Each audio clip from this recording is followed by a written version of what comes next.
ना हो, जिसकी उम्र केवल सात दिवस शेष रह गई हो, उसे क्या करना चाहिए? म्रियमाण व्यक्ति का किम कर्तव्यम, उसका कर्तव्य क्या है, कर्म क्या है, क्या करे कि भगवत प्राप्ति हो जाए।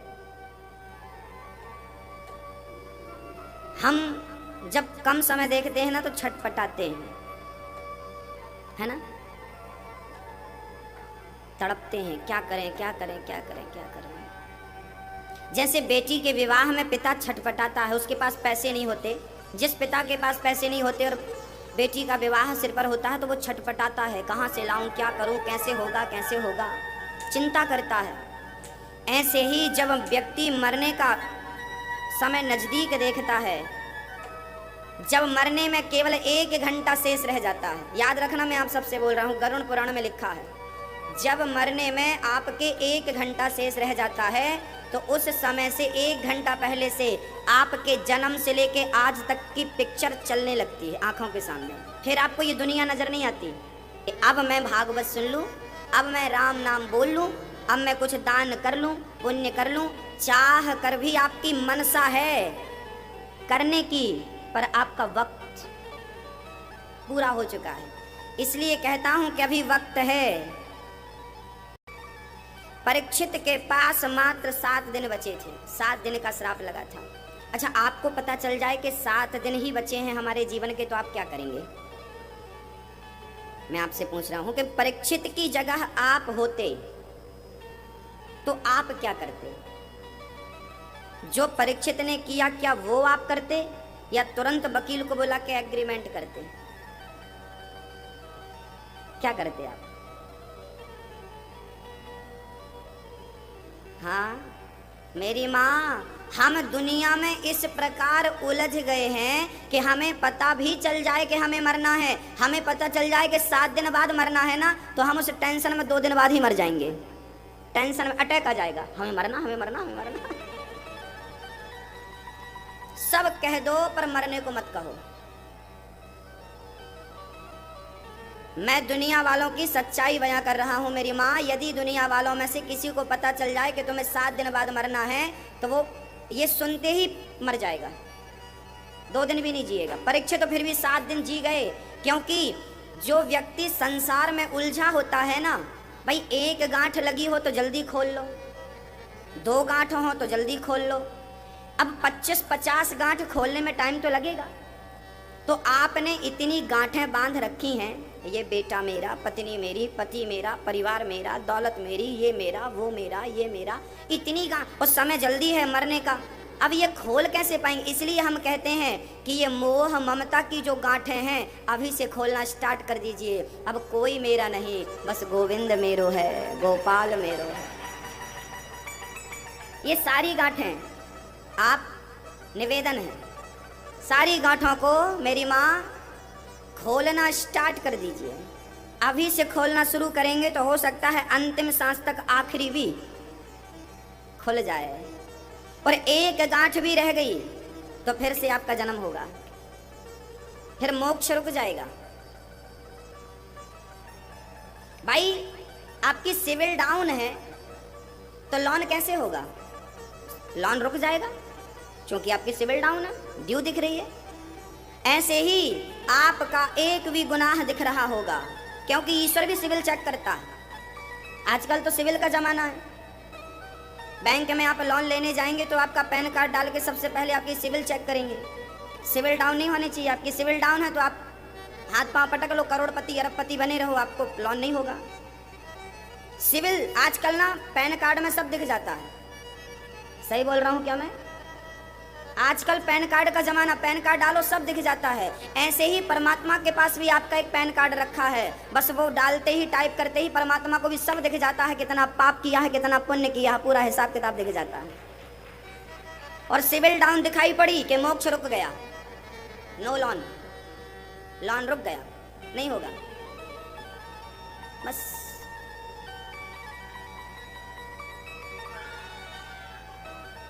आप तो परीक्षित की तरह, जब परीक्षित को पता चला कि हमें जाना है, मरना है, 7 दिन बचे हैं। अच्छा, जिंदगी हम सभी की भी 7 दिवस की ही है। 8वां दिन होता है क्या मेरी माँ? सोमवार से रविवार तक कितना दिन हुआ? कितने डेज हुए? सोमवार से रविवार तक 7 दिवस होते हैं। इन 7 में ही हम आए हैं, इन 7 में ही हमको, तो 7 दिन की जिंदगी केवल परीक्षित की नहीं, हम सभी की केवल 7 दिन की जिंदगी शेष रह गई है। इसलिए उठ जाग मुसाफिर भोर भई, अब रैन कहाँ तू सोवत है, जो सोवत है वो खोवत है, जो जागत है वो। अभी भी कुछ बिगड़ा नहीं है। परीक्षित को सुखदेव भगवान कहते हैं, वरीयाने सते प्रश्न क्रतो लोकहितं नृपा, आत्मवित् सम्मतः पुंसां श्रोतव्यादिषु यः परः। आपने बड़ा उत्तम प्रश्न किया है। सुखदेव जी कहते हैं जिसे जल्दी मरना हो, वैसे हम सबको जल्दी मरना है, क्योंकि गई बहुत थोड़ी रही। आपकी कितनी हो गई? 30 साल हो गए, 40 साल हो गए, 50 वर्ष हो गए, गई बहुत थोड़ी रही। नारायण अब चेत, काल चिरैया चुग रही, निस दिन आयु खेत। बहुत चली गई, बची कितनी है? और जीवन का भरोसा है क्या? क्या भरोसा है इस जिंदगी का? साथ देती नहीं है किसी का, श्वास रुक जाएगी। जित संगो जितेंद्रिया,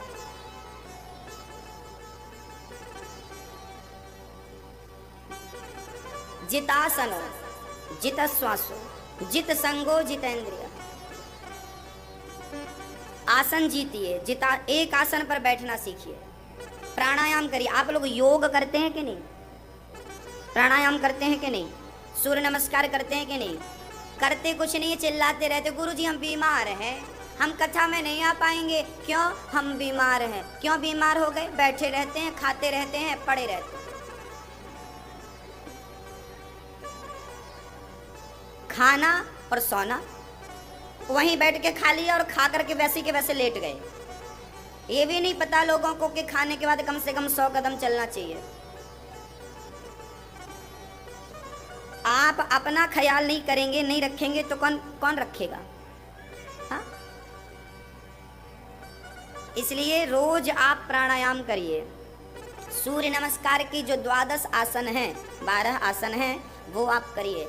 आधा घंटा अपने शरीर को दीजिए। शरीर को बचाना भी आपका धर्म है। निरोगी काया सबसे बड़ा धन होता है मेरी माँ।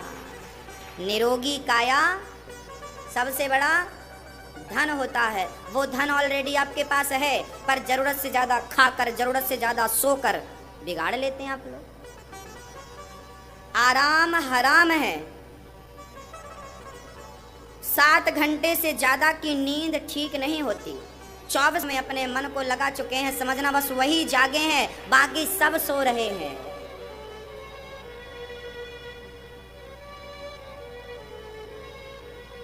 सब सो रहे हैं, जागे कौन? जब भगवान का आप ध्यान करने लगे, जरूरत से ज्यादा भगवान याद आने लगे, तब समझ लेना कि आप जाग गए। और वैसा जाग कर फिर आप सोते भी रहें तो समझ आ जाएगा कि आप जाग ही रहे हैं। सुनहु उमाते लोग अभागी, हरि तज भजन हरि तज विषय होहि अनुरागी। जो भगवान को त्याग कर विषयों में घूम रहे हैं, भोगों में घूम रहे हैं, वस्तुओं को पाने की चाह रख रहे हैं, ये अभागी हैं, सोए प्राणी हैं। जागिए, हाँ जागिए। श्री सुखदेव भगवान कहते हैं कि राजन, जिस परमाप दे दीजिए। 5 गांव तो क्या, मैं सुई की नोक बराबर जगह देने को तैयार नहीं हूं। जो सुई की नोक बराबर जगह देने को तैयार नहीं था, आज जब वो मरा तो सुई की नोक बराबर जगह लेकर गया नहीं। वो लेकर नहीं गया। आहा, वो लेकर नहीं गया। तालियों के साथ में स्वागत सम्मान आप सब लोग करते हैं। हमारे वीर भैया, इनका नाम है वीर सिंह यादव। आप यादव जी हैं, कृष्ण के वंश से हैं, और आपने अभी भागवत जी का आयोजन कराया था, पूरे देश ने टीवी के माध्यम से देखा। सुखी रहिए। जय हो।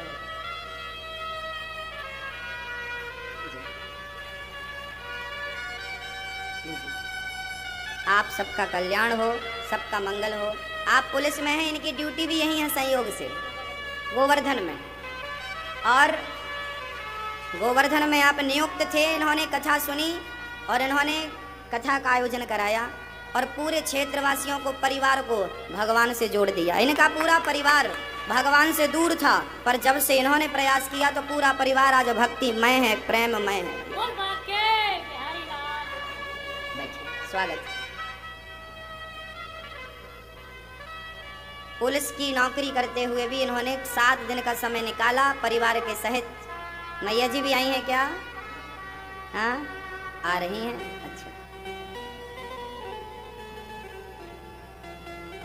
सबका स्वागत है। भगवान का स्वभाव कैसा है? कई लोग ना बड़े अहंकारी होते हैं, अकड़ू। आपने देखा आपके अड़ोस पड़ोस में है कि नहीं? अकड़ू। कई लोगों का स्वभाव कैसा? थोड़ी सा पैसा मिल जाए ना, करोड़, 2 करोड़, 10 करोड़, थोड़ा सा बिजनेस संभल जाए, पैसा जेब में आ जाए, बंगला आ जाए, गाड़ी आ जाए, फिर देखो लोग पांव से चलते नहीं है, जमीन में उड़ते हैं। कृष्ण को भूल जाने वाला व्यक्ति ही अहंकारी हो सकता है। कृष्ण से जुड़ा व्यक्ति कभी अहंकारी नहीं हो सकता। और आप नोट कर लीजिए मेरी बात को, यदि आप में से किसी को अहंकार आ गया तो समझ लेना कि ईश्वर आपसे रूठ गया, कृष्ण आपसे रूठ गया।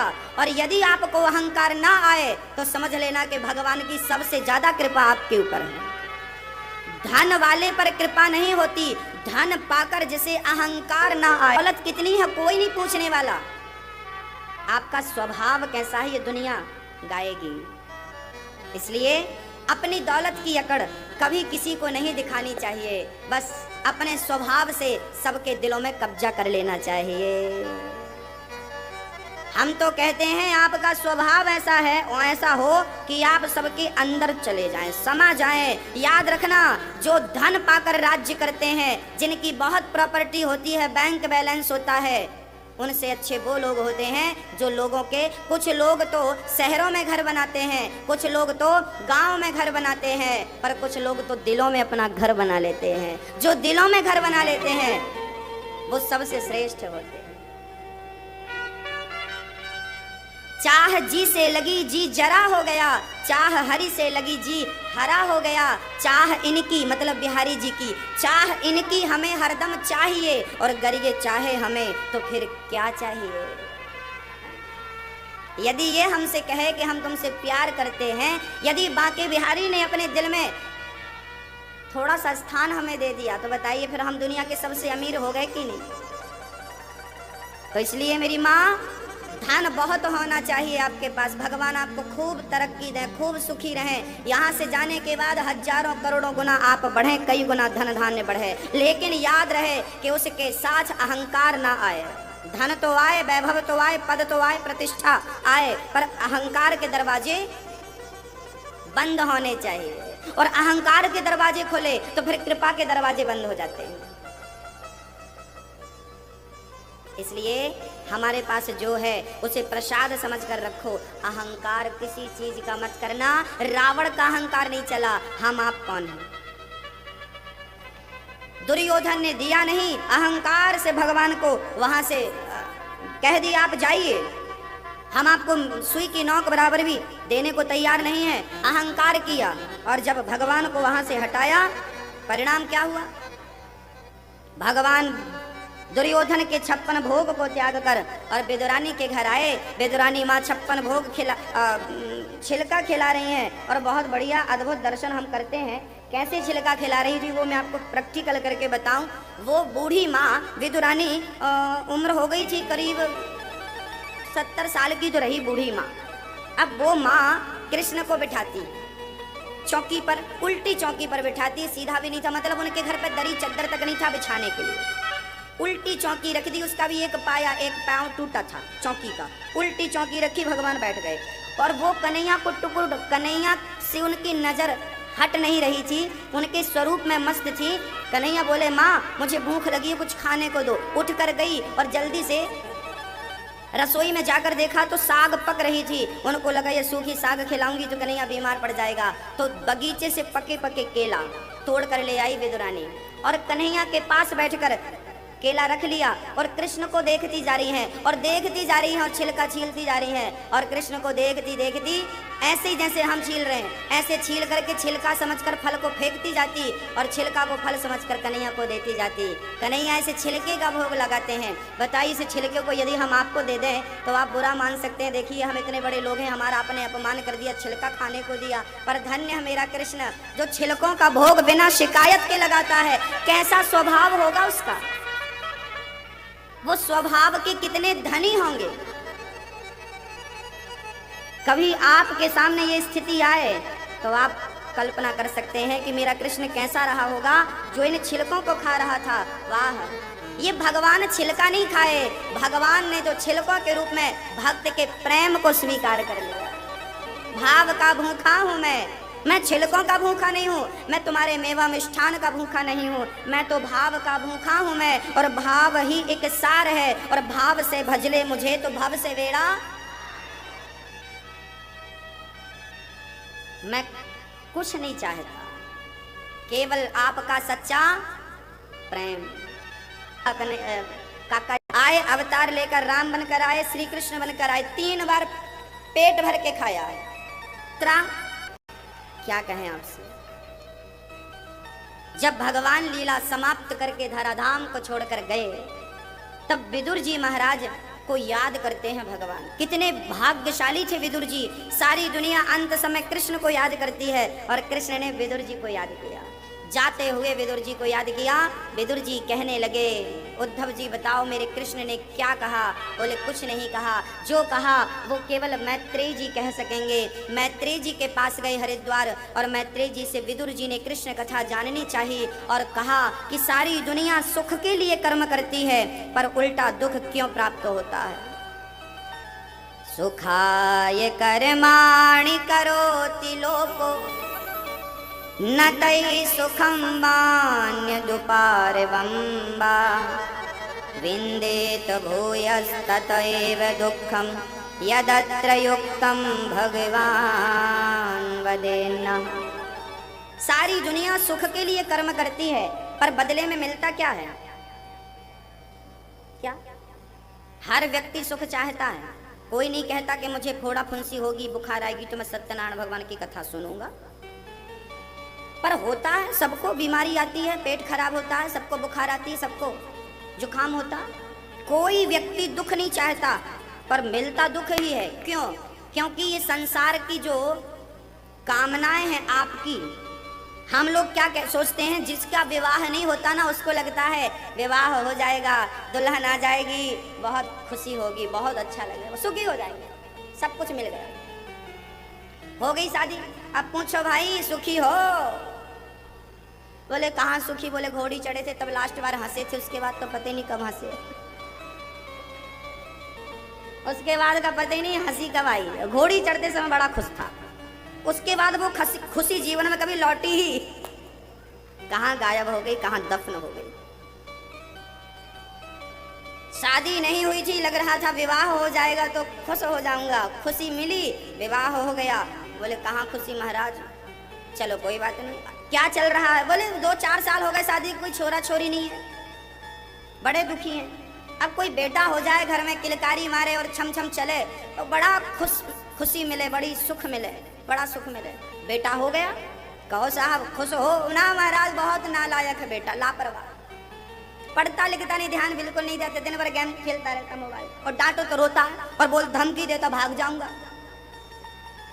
एक छोटी सी गाड़ी को चलाने के लिए आपको ट्रेनिंग लेनी पड़ती है, और संसार का गृहस्थ जीवन सबसे श्रेष्ठ जीवन, सबसे बड़ी गाड़ी पर बैठने जा रहे हो तो कुछ आपको गाइड नहीं लेनी पड़ेगी, शिक्षा दीक्षा नहीं लेनी पड़ेगी। जो लोग शिक्षा दीक्षा लिए बिना विवाह कर लेते हैं वो शादी के 2 साल बाद आपने देखा होगा पत्नी इस रास्ते पे जा रही है, पति इस रास्ते पे। गृहस्थ जीवन सबसे श्रेष्ठ और सबसे बड़ा जीवन है। आजकल जिन बच्चों को, जिन लड़कियों को रोटी गोल गोल बनानी नहीं आती वो भी शादी हो रही है उनकी। जिन लड़कों को 1 रुपया कमाता नहीं है, बाप के पैसे से मोबाइल रिचार्ज करता है, उसके विवाह में 20-20 लाख रुपए खर्च हो रहे हैं। गोबर गणेश से बिल्कुल फ्री में महंगा है, पर फिर भी देखो आजकल तो दुल्हे लोग ना, दुल्हा जिसका विवाह होता वो शराब पी के जाता है। 100 में से 80 शादियों का सीजन चल रहा है। आप देख लेना मैं क्या सही बोल रहा हूँ क्या गलत बोल रहा हूँ। आज 100 में से 80 दुल्हा शादी में शराब पी कर जाते हैं। हाँ या ना? हाँ या ना? तो सारे ठीक हो जाएंगे, सब बाबा जी बन जाएंगे, या तो हरिद्वार में भीड़ बढ़ जाएगी। और माँ बाप, शादी में तुम्हारा बेटा शराब पी के जा रहा है, जब दुल्हा बनता है ना लड़का, वो नारायण होता है, और लड़की जब दुल्हन बनती है वो लक्ष्मी होती है। शादी के मंडप में कोई भी दुल्हा बैठा हो आप उसे प्रणाम कर सकते हैं। शादी के मंडप में बाप भी अपने बेटे को प्रणाम कर सकता है, क्योंकि उस समय उसका स्वरूप नारायण का होता है, भगवान का होता है, और वो भगवान के पद पे बैठा है। हम व्यास गद्दी पे बैठे हैं और हम शराब पी के बैठेंगे ना तो आप भाग जाओगे, महाराज जी शराब पी के बैठे हो। हाँ, हम यहाँ बैठ के तंबाकू खाएं, आप भाग जाओगे, महाराज जी बताओ तंबाकू खा रहे हो। हम यहाँ बैठकर सिगरेट पिए तो क्या?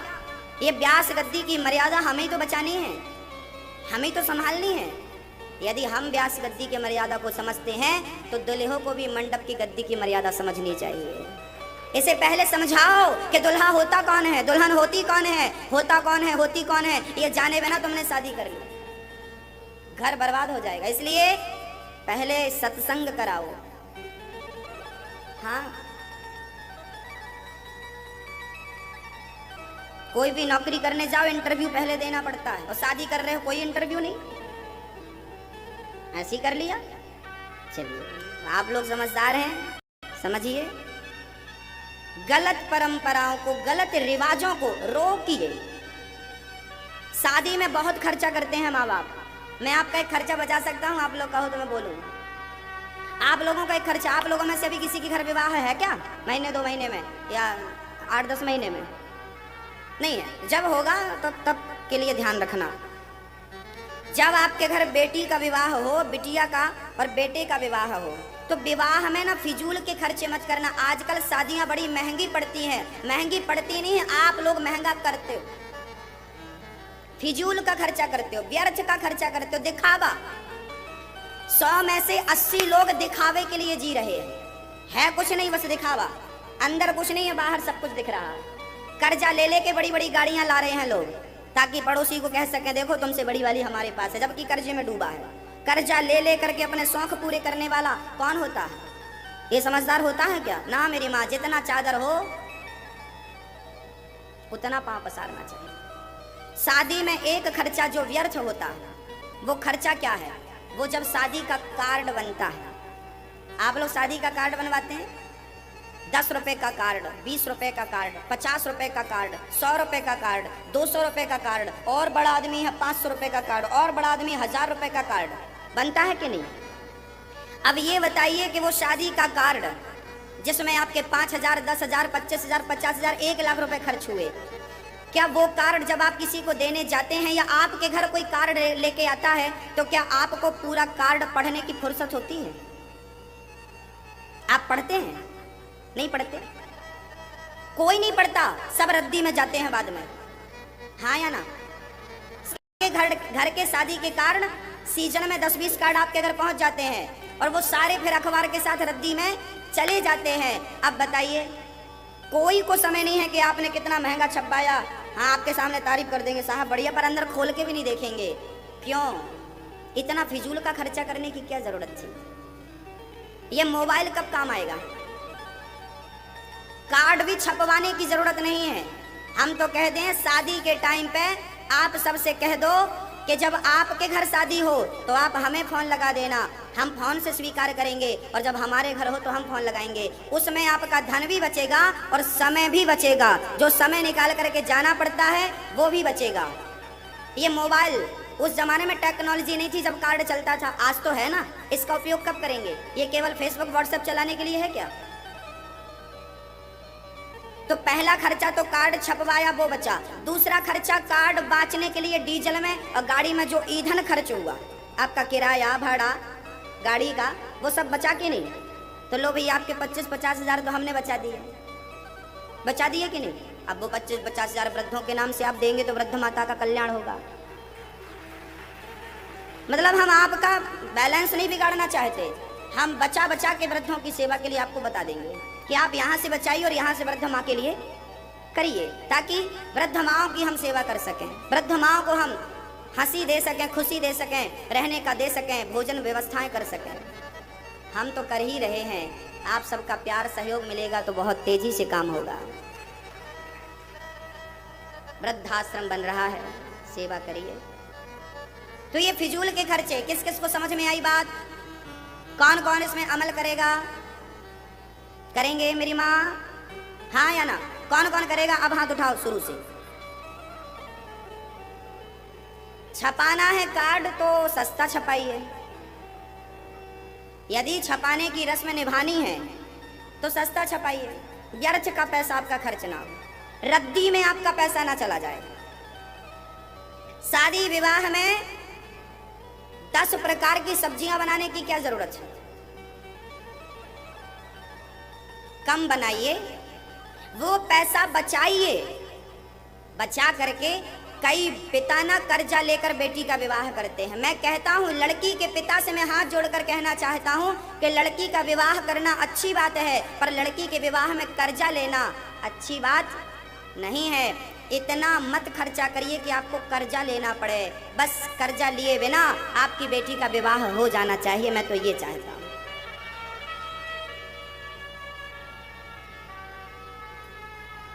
भगवान सुखदेव जी कहते हैं भगवान का स्वभाव बड़ा अच्छा है। भगवान नारायण ने ये संसार में दुख क्यों मिलता? क्योंकि हमें लगता है अब सुख मिलेगा, अब सुख मिलेगा। शादी के पहले लग रहा था, शादी के बाद लगा बेटे के बाद, बेटे के बाद लगा बेटा का विवाह होगा तो, और बेटे का विवाह हुआ तो बहू आ गई बिल्कुल भद्रकाली। अब तो बहू ने डंडा गाड़ दिया, भागो घर से निकलो। बेटा, कई माताएं कहती हैं गुरुजी बेटा तो अच्छा था, बहुत प्यार करता था, पर बहू पता नहीं बहुएं कैसी होती हैं। सारी बहुएं तो नहीं होती, पर कुछ कुछ तो बहुत खतरनाक भी होती है। अभी हमारे पहचान में एक बेटे ने अपने पिता को थप्पड़ मार दिया।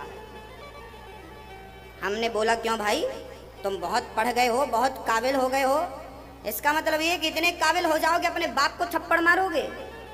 बाद में पता चला कि अपनी पत्नी के कहने से सब कर रहा। कई लोग होते हैं शादी के बाद जोरू के गुलाम हो जाते हैं। अच्छा, सारी माताएं ऐसी नहीं होती क्यों? पर कुछ कुछ तो हमारी माताएं कहती हैं पत्नी ने बस में कर लिया पति को, जो कहता करती है।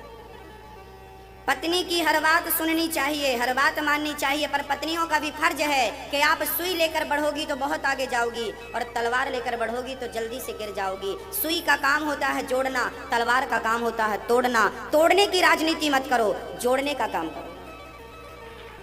बसे बसाए घर में आग लगाओगे तो आने वाला आपका भी बच्चा होगा, आपका भी परिवार होगा। और आज आपने अपने पिता पर हाथ उठाया, वो दिन दूर नहीं कि जब आपका बेटा हाथ पकड़ करके दुनिया के सामने लाठी मारेगा और घर से निकाल देगा गालियां दे करके। मेरे भगवान के घर थोड़ी देर लगती है, पर जैसे को तैसा मिलता जरूर है। मत करना किसी का तिरस्कार, मत करना किसी का अपमान। एक एक शब्द का आपको हिसाब देना पड़ेगा, एक एक शब्द का हिसाब देना पड़ेगा।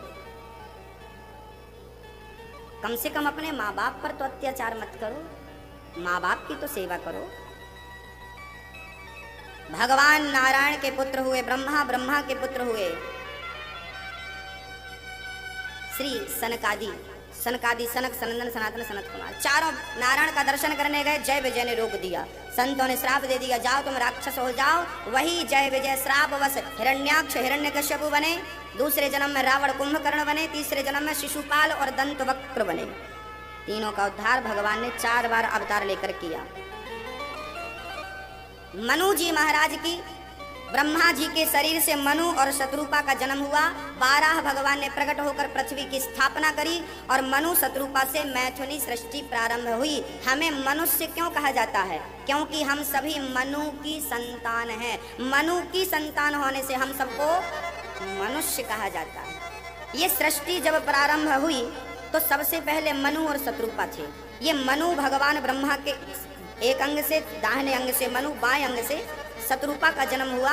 और मनु शत्रुपा की फिर 5 संतानें हुई, 3 बेटियां 2 बेटे। आकुति, देवहूति, प्रसूति नाम की 3 बेटियां, प्रियव्रत, उत्तानपाद नाम के 2 बेटे। आकुति, इस संसार में सबसे पहले पुरुष आया कि स्त्री आई? ये प्रश्न आपसे कोई करे तो आप कह देना कि सृष्टि में सबसे पहले, जब से मैथुनी सृष्टि प्रारंभ हुई तब से सबसे पहले संसार में आने वाला पुरुष नहीं, स्त्री है। इसलिए आज भी स्त्री का नाम सबसे आगे है। सीता पहले है, राम बाद में है सीताराम। गौरी पहले है, शंकर बाद में है गौरी शंकर। राधा पहले है, श्याम बाद में है राधे श्याम। श्याम राधा तो कोई नहीं कहता, राधे श्याम सब कहते हैं। राधा आगे, श्याम बाद में, गौरी पहले, शंकर बाद में, लक्ष्मी पहले, नारायण बाद में। किसी का भी नाम उठा लो। हाँ, ईश्वर को देखें ना, देवताओं को देखा तो वहां स्त्री आगे है। और संसार का यदि हम व्यवहार देखें तो यहाँ पुरुष आगे। नाना नानी, मामा मामी, और क्या होता है, दादा दादी, चाचा। यहाँ पुरुष छलांग लगाए बैठा है। लेकिन इन्हीं रिश्तों में एक रिश्ता है जहां स्त्री आगे। कौन सा? माँ बाप, माता माता। संसार का हर रिश्ता संसार से मैच करता है, पर माँ बाप का रिश्ता तो भगवान से मैच कर रहा है। इसलिए माता पिता को भगवान का दर्जा दिया जाता है। लक्ष्मी नारायण, वहाँ लक्ष्मी पहले है, नारायण बाद में है। वहाँ स्त्री पहले है, पुरुष बाद में है। और इस रिश्ते में भी माँ पहले है और बाप। तो ये रिश्ता कहाँ मैच कर रहा है? उस रिश्ते से, परमात्मा के। चाचा चाची वाला ये मैच नहीं कर रहा, बुआ बुआ वाला मैच नहीं कर रहा, मामा मामी वाला। इसलिए माँ बाप को ईश्वर कहा गया।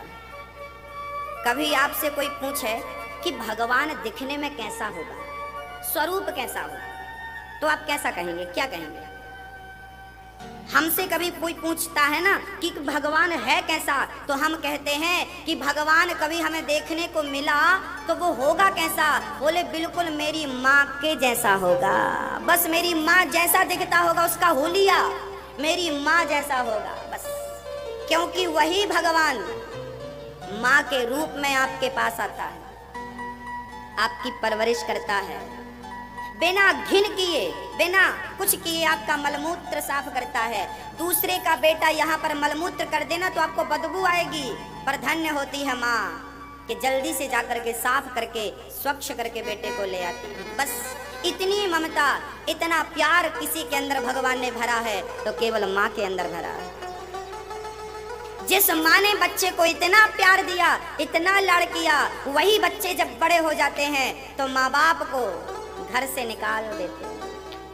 और जब बेटे घर से निकाल देते हैं तो वो माँ कहाँ जाएगी? उन माँओं के लिए वृंदावन में। मैं कहता हूँ मेरी माँ आप आओ, आपका बेटा आपके लिए वृंदावन में आश्रम बना रहा है, आप वृंदावन में रह करके अपना जीवन यापन करो। बिहारी जी की शरण में रहो। बच्चे अपने घर पे जगह नहीं दे रहे हैं, मेरे बिहारी जी ने अपने धाम। माँ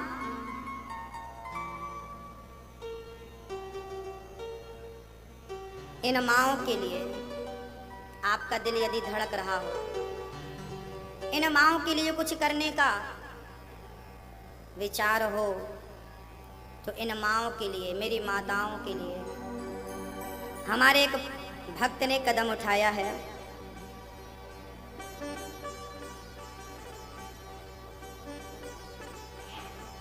एक अच्छी खबर मेरी इन माँओं के लिए। हमारे आयोजनकर्ता जो हमारे यहाँ के मुख्य यजमान हैं भैया श्री शैलेश भाई पटेल जी, आपकी धर्मपत्नी रमीला बहन पटेल जी, अपने भाई हरिहर भाई चुन्नी भाई पटेल, बहन मीना बहन पटेल, पति अशोक कुमार पटेल, बहन नैना बहन पटेल, पति कमलेश भाई पटेल, आपके साथ अपने स्वर्गीय पिता श्री विमला बहन चुन्नी भाई पटेल की स्मृति में, इनकी स्मृति में आपने 5 लाख रुपए की राशि देकर एक अटैच कमरा बनवाने का संकल्प लिया। जोरदार तालियां। हमारे मुख्य यजमान जी 5 लाख रुपए की राशि कमरा बनवाने, आप अपने लिए कमरा बनवा सकते हैं। आप कमरा बनवा करके 5 लाख रुपए की राशि रखी गई है। अटैच रूम रहेगा, वो आपका ही रहेगा, आपके बाद आपके बच्चों का रहेगा। आप उस आश्रम से जुड़े रहेंगे और आपके उस आपकी अनुपस्थिति में वृद्ध माएँ भी रहेंगी, आपको आशीर्वाद देंगी। एक बार हमारे यजमान परिवार का धन्यवाद। ईश्वर ने आपको इतना बड़ा कदम बढ़ाने का विचार दिया है, ईश्वर ने ही ये विचार दिया होगा आपको, भगवान की ही प्रेरणा हुई होगी। और देखिए, ईश्वर प्रत्यक्ष आकर कुछ नहीं कहता, आपके ख्यालों में आकर सब कुछ कह देता है, विचारों में आकर सब कुछ कह देता है। यजमान परिवार हमारे पटेल परिवार सुखी रहें, समृद्धवान रहें। आप अपने लिए तो बहुत कुछ करते हैं मेरी माँ, बच्चों के लिए बंगला बना कर देते हैं। इन बूढ़ी माँओं के लिए आप जो भी करना चाहें, आप अपने लिए एक रूम बनवाएं, इन वृद्ध माँओं के लिए रूम बनवाएं। उस आश्रम में एक मंदिर भी रहेगा, उस मंदिर के लिए आप सहयोग कर सकते हैं। उस मंदिर में आपको जो दान करना है कर सकते हैं। कथा हॉल, जैसा ये हॉल है ना, ऐसे वहाँ पर कथा हॉल भी रहेगा, जहाँ पर बैठकर हम लोग कथा भी श्रवण करते रहेंगे। साल में 2-3 बार कथा श्रवण करते रहेंगे। तो आप कथा हॉल के लिए भी सहयोग कर सकते हैं कि आपके द्वारा सहयोग दिए हॉल में भगवत कथा होगी। कथा पर आप जो सहयोग करना चाहें वृद्ध माँओं के लिए, आप आजीवन सदस्य बन सकते हैं। आजीवन सदस्य बनेंगे तो एक वृद्ध माँ को दोनों टाइम का भोजन आपकी ओर से प्राप्त होगा। माँ बाप ना बच्चों को गोद लेते हैं, जिनके बच्चा नहीं होता ना, वो माता पिता गोद लेते हैं बच्चों को। पर आज जमाना बदल गया है, घोर कलयुग आ गया है। आजकल तो आप सभी को एक माँ को गोद लेना पड़ेगा, एक माँ की सेवा का संकल्प करना पड़ेगा, तब ये कार्य पूरा होगा। आप सभी का प्यार सहयोग पूर्ण रूप से चाहिए। जो दिशा टीवी के माध्यम से इस कथा को देख रहे हैं वो भी साथ दे सकते हैं, सहयोग दे सकते हैं। जिन भक्तों को सहयोग करना है, कल कथा चल रही थी शाम को 7 से 10 बजे तक टीवी पर, तो एक माँ का फोन आया। वो माँ बड़ी प्रभावित हुई कि चलो, मैं सोच रही थी कि दान कहाँ करूँ, दान कहाँ करूँ। आज पता चला कि मेरा धन वृद्ध माँ की सेवा में लगेगा तो वहाँ कर देती हूँ। उस माँ ने 51,000 रुपये की राशि भिजवाई और प्रेम से कहा कि वृद्धों की सेवा के लिए जो आश्रम बन रहा है उस आश्रम में निर्माण में लगा देना, मंदिर में लगा देना। भक्तों, आप सभी का ये प्यार, आप सभी का ये सहयोग, छोटा मोटा काम होता, खर्चा होता तो कोई आपसे निवेदन इतना करने की ज़रूरत नहीं पड़ती। पर वहाँ पर जहाँ सोचिए कि बहुत सारी माताएं रहेंगी, 100-200 माताएं रहेंगी, वहाँ कितना आपके प्यार और सहयोग की ज़रूरत पड़ेगी, कितना सहयोग चाहिए है। हैदराबाद से हमारे भैया जी भी आज आए हैं। इन्होंने भी कहा कि मैं एक रूम बनवाऊंगा और 5 लाख रुपए की सेवा वृद्ध माँओं के लिए रूम बनवा करके दूंगा।